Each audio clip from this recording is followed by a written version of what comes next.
Hello crypto lovers, meme coins कुछ तो चांद तक पहुंच जाते हैं और कुछ हवा हो जाते हैं, पर एक बात पक्की है, लोगों को ये बहुत पसंद है।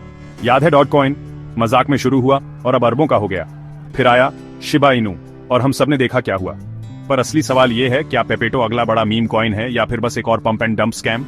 चलो इसे समझते हैं, देखते हैं इसकी पोटेंशियल क्या है और क्या इसमें पैसा लगाना सही रहेगा। जरूर देखते रहना। पेपेटो में घुसने से पहले बात करते हैं कि ये मीम कॉइन्स होते क्यों हैं और इतने फेमस क्यों हैं।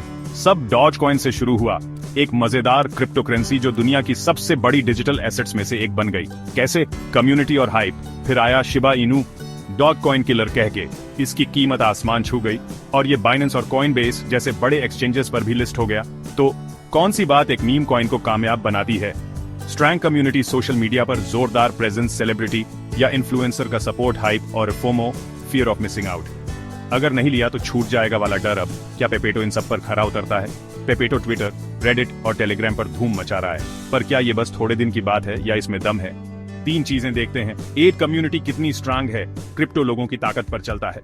जितनी बड़ी और एक्टिव कम्युनिटी उतनी ज्यादा कामयाबी की उम्मीद। डॉज कॉइन के साथ इलॉन मस्क थे, शिबा इनू के पास रेडिट की पूरी आर्मी थी, पर पेपेटो का क्या पेपेटो के पास स्ट्रॉन्ग सपोर्टर्स हैं या बस थोड़े दिन के हाइप में चल रहा है? दो, टोकनोमिक्स और सप्लाई कितने कॉइन्स हैं, ये उसकी कीमत पर बहुत असर डालता है। डॉज कॉइन की सप्लाई अनलिमिटेड है, जबकि शिबा इनू ने वैल्यू बढ़ाने के लिए ट्रिलियंस टोकन्स चला दिए। क्या पेपेटो की सप्लाई की कोई स्मार्ट स्ट्रेटजी है या महंगाई इसकी वैल्यू कम कर देगी?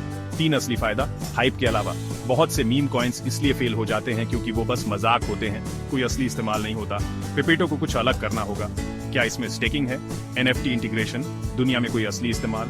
अगर कोई फायदा नहीं हुआ तो सबसे बड़ा मीम कॉइन भी गिर जाएगा। पैसा लगाने से पहले रिस्क की बात करते हैं। एक, पंप और डंप स्कैम। बहुत से मीम कॉइन्स तेजी से ऊपर जाते हैं, पर उतनी ही तेजी से नीचे भी आ जाते हैं। अगर शुरू के इन्वेस्टर्स के पास ज्यादातर सप्लाई है तो वो उसे बेच के कीमत गिरा सकते हैं। हमेशा वॉलेट डिस्ट्रीब्यूशन चेक करो। अगर कुछ लोगों के पास ज्यादातर टोकन्स हैं तो ये खतरे की निशानी है। दो, एफओमो का जाल। लोग देखते हैं कि कॉइन की कीमत भी आंच रही है तो भाग के इन्वेस्ट करते हैं और फिर कीमत गिर जाती है। प्रो टिप, सिर्फ इसलिए इन्वेस्ट मत करो क्योंकि सब कर रहे हैं। तीन, कोई रेगुलेशन नहीं, इक्वल साइन, ज्यादा रिस्क। मीम कॉइन्स क्रिप्टो के जंगल में रहते हैं। अगर कोई प्रोजेक्ट गायब हो गया तो पैसे वापस नहीं मिलेंगे। उतना ही इन्वेस्ट करो जितना डूब जाए तो कोई फर्क ना पड़े। तो क्या आपको पेपेटो में इन्वेस्ट करना चाहिए? अच्छी बातें, कम्युनिटी बाज रही है ऑनलाइन, अच्छी प्रेजेंस है, बहुत ज्यादा प्रॉफिट होने की उम्मीद है। बुरी बातें, टोकनोमिक्स साफ नहीं है, बहुत ज्यादा उतार चढ़ाव, अभी तक कोई लॉन्ग टर्म वैल्यू साबित नहीं हुई है। अगर आप हाई रिस्क हाई रिवॉर्ड के लिए तैयार हैं तो पेपेटो में ट्राई कर सकते हैं, पर अगर आपको स्टेबल इन्वेस्टमेंट चाहिए तो सोच समझकर कदम रखना। आप क्या सोचते हैं? क्या पेपेटो अगला बड़ा मीम कॉइन है या बस एक और क्रिप्टो का फैशन? अपने विचार नीचे कमेंट्स में जरूर बताना और क्रिप्टो अपडेट्स के लिए लाइक, सब्सक्राइब और नोटिफिकेशन बेल दबाना मत भूलना। अगले वीडियो में मिलते हैं। सेफ रहो, स्मार्ट रहो।